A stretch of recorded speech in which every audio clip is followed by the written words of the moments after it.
ময়মনসিংহের হালুয়াঘাট উপজেলার ভবনকুড়া গ্রামের আফরোজা ও মনির সমবয়সী সকলের মতোই দুই ভাই বোনের স্বপ্ন ছিল উচ্চশিক্ষা সম্পন্ন করে পরিবারের হাল ধরার। তবে বর্তমানে শঙ্কার মুখে তাদের ভবিষ্যৎ। এলাকার মামলাবাজ নামে পরিচিত মোহাম্মদ দুলাল মিয়ার দায়ের করা একের পর এক ফৌজদারি মামলায় দুর্বিষহ হয়ে উঠেছে তাদের জীবন। তবে তাদের বিরুদ্ধে আনা অভিযোগে রয়েছে অসামঞ্জস্যতা। খোদ গ্রামবাসীরাই বলছেন মামলাগুলো সম্পূর্ণ ভিত্তিহীন। এমনকি যাদেরকে মামলায় সাক্ষী করা হয়েছে তারাও জানেন না কিছুই।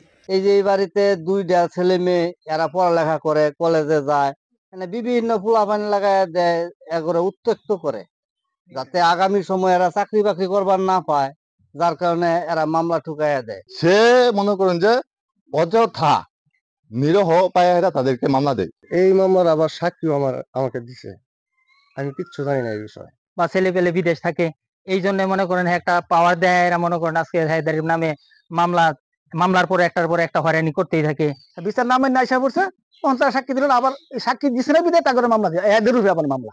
একের পর এক মামলায় ভবিষ্যতের স্বপ্ন ভঙ্গ হয়েছে জানিয়ে আফরোজা ও মনিরের দাবি, উদ্দেশ্য প্রণোদিতভাবে তাদের ভবিষ্যৎ ধ্বংসের চেষ্টা করছে দুলাল মিয়া। আমাদের ফ্যামিলি নিম্ন আয়ের, কৃষি নির্ভর, চাইতেছে না যে আমরা লেখাপড়া করি, চাকরির ক্ষেত্রে যেন আমাদের বাধাগ্রস্ত হয়। এই জন্য তারা চাইতেছে যে বিভিন্ন ভাবে আমাদেরকে এলাকার মানুষ দিয়া হয়রানি করে, জানি আমরা চাকরি বাকরি না করতে পারি, সেই জন্য আমার উপরে মামলা দিয়ে রাখছে। 5/5/2025 তারিখে আগের মামলা হাজিরার তারিখ ছিল, ওই তারিখে যদি আমরা কোর্টেছিলাম, তাহলে এই তারিখে আবার নতুন একটা মামলা কি করে হয়।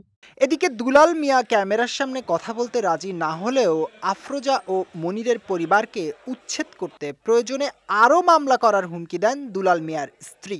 আমি চাই তার উচ্ছেদ করার জন্য, সে যেন আমার না থাকে, আপনারা তারা উচ্ছেদ করে দিবেন। তার বিষয়ে সম্পত্তি দেখতে নেই, আমার পূর্বে আমার, পশ্চিমে গাং, তাহলে আমার এই জায়গাটা না, তার জায়গাটা আমার জায়গা দিব, আমার দিত না।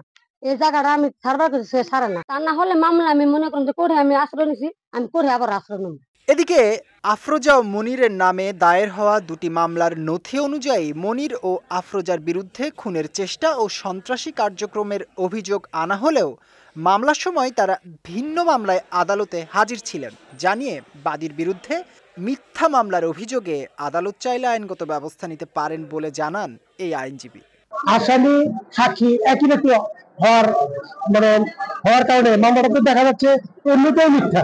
এই মামলার তারিখে এই বাদী এবং আসামি এই ব্যক্তি যখন এখানে হাজিরা দিতে আসছে কোর্টে, একই সময়ে একই দিনে একটা ব্যক্তি তো দুই জায়গায় থাকতে পারে না।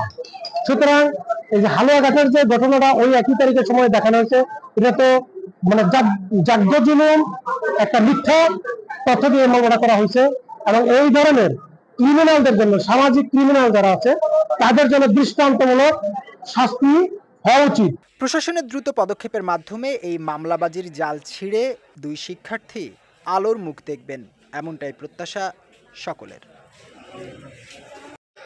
বিজয় টিভি নিউজ ডেস্ক।